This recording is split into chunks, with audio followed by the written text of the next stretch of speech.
Assalamualaikum warahmatullahi wabarakatuh. Dah lama kita tidak bersiaran, lama tak jumpa. Jadi untuk hari ini saya perkenalkan dahulu, nama saya Rusdi Reza Rosli ataupun nama branding saya Idrus Al-Ghazi, ataupun lebih dikenali sebagai cikgu dekat sini. Jadi kenapa banyak sangat nama? Jadi hari ini aku nak declare dulu kenapa banyak nama. Sebab bila aku dah menjadi recovery person, aku ada rights untuk reset diri aku macam mana. So aku tak nak jadi orang macam dulu balik yang pernah terjebak ataupun yang pernah berada di bawah konteks pengaruh yang sangat teruk. Jadi hari ini aku perkenalkan 3 nama tu supaya korang faham kenapa aku jadi macam tu. So anyway, hari ini aku nak bincangkan satu konsep kepada anda semua. Who is recovery person? Apa salah aku cakap recovery person? Okay, macam mana recovery person? Pertamanya, when it comes to drug addiction, especially drugs addiction lah. Okay, orang Malaysia ni simple dia ada dua kelompok yang tahu. First, orang yang menghisap dengan orang yang tak hisap. Orang yang menghisap tu, bila kita suruh diorang visualize macam mana menghisap tu adalah mereka di bawah lorong lah, di bawah jambatan lah, ataupun di tepi lorong. Tetapi kalau konteks yang tidak menghisap tu, masyarakat luar sana lah, netizen di luar. Jadi sebenarnya ada satu kelompok lagi yang perlu kita perkenalkan, iaitu recovery person. So macam mana nak fahamkan anda tentang konsep recovery person? Okey, pertamanya anda kena faham recovery person adalah golongan macam saya yang pernah berhadapan dengan masalah penyalahgunaan dadah, yang mereka sebenarnya adalah orang yang berusaha untuk meninggalkan benda-benda itu, dan mereka telah menjalani rawatan melalui masuk pusat ke ataupun pergi kaunseling dan sebagainya. Ada banyak cara-cara lain lagi. Jadi sebenarnya orang tak faham recovery person tu macam mana. Dia ada kelompok yang sangat-sangat lain, treatment dia lain, keluarga, masyarakat kena tahu keadaan mereka ni. So untuk analogi senang dia macam ni. Kita bayangkan satu suasana maraton. So bila maraton ni adalah bila yang peserta yang berlari tu, orang yang berlari tu adalah recovery person. Sebab bila once you dah join marathon, you tak boleh patah balik. You tak boleh jadi orang biasa. Jadi orang biasa masyarakat luar adalah pasukan sorak di luar lah yang menjerit tu.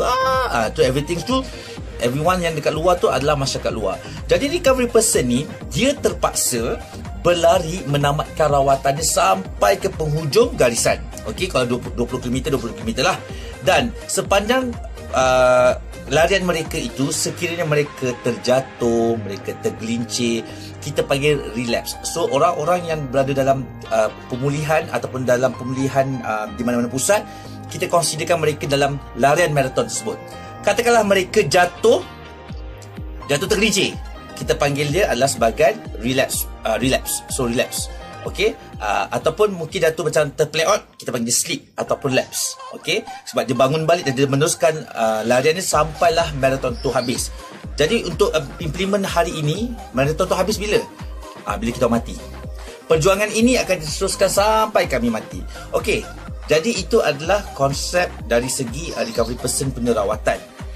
Okey, untuk konsep memahamkan macam mana pula kalau orang yang berlari dalam larian maraton tu, dia katakan tiba-tiba dia jatuh, cacat kekal, pengsan, koma dan sebagainya lagi.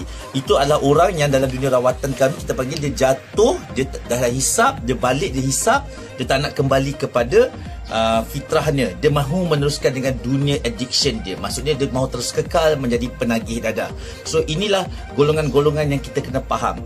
Jadi tuan-tuan, puan-puan yang saya hormati sekalian, kalau anda nak faham recovery person, sekiranya anda ada ahli keluarga yang merupakan recovery person, anda kena faham karakter-karakter mereka. Jadi karakter-karakter mereka ni sebenarnya, diorang ni adalah satu golongan yang inginkan perubahan diri diorang, tetapi tidak ada dalam sistem. Malahan mereka terpaksa bertarung sehinggalah tamat hayat mereka ataupun tamat maraton mereka. Jadi untuk memahamkan anda, sebenarnya recovery person ni adalah satu peserta, okey, yang perlu kita highlightkan dalam kehidupan mereka supaya mereka tidak mudah menjadi sasaran-sasaran orang luar untuk terlibat kembali penggunaan dadah dan menjadi semula penagih-penagih dadah yang sangat degil untuk diubah. Jadi kepada mereka yang mendapatkan rawatan di pusat ataupun yang mereka yang telah berjaya berhenti dengan sistem maraton mereka, jadi kudos, sebab hari ini saya nak fahamkan kepada semua orang, khususnya di rakyat Malaysia lah, okey, recovery person ni apa dan siapa, bagaimana mereka berfungsi. Jadi dalam erti kata lain, kami recovery person ni, kami punya perjuangan sampailah kami mati. Jadi dalam kata lain, kalau jatuh dan bangun, family kena tahu. Family yang dari penonton kena sorak. Family yang kena kat luar tu kena tahu. Panggil ambulans untuk membangunkan peserta marathon. Begitulah, kalau diorang jatuh, diorang tahu nak panggil siapa untuk menyokong dan mendukung ahli keluarga yang ada masalah dengan penagihan dadah. Jadi itu adalah perkara yang sangat penting untuk difahamkan oleh orang-orang ramai di luar. Jadi saya harap dengan perkongsian ini sedikit dapat memahamkan anda berkenaan dengan siapa itu recovery person. Dan insyaAllah untuk video akan datang saya akan buat topik lain pula. Topik yang ada cadangan lah, saya nak cadangkan adalah kenapa anda yang terlibat dengan penagihan dadah perlu masuk pusat. Tak payah nak panggil ADK, tak payah nak suruh panggil polis. Anda tu sendiri kenapa kena perlu masuk pusat. Jadi itu adalah untuk tajuk akan datang, insyaAllah. Dan terima kasih. Sekian, Assalamualaikum warahmatullahi wabarakatuh.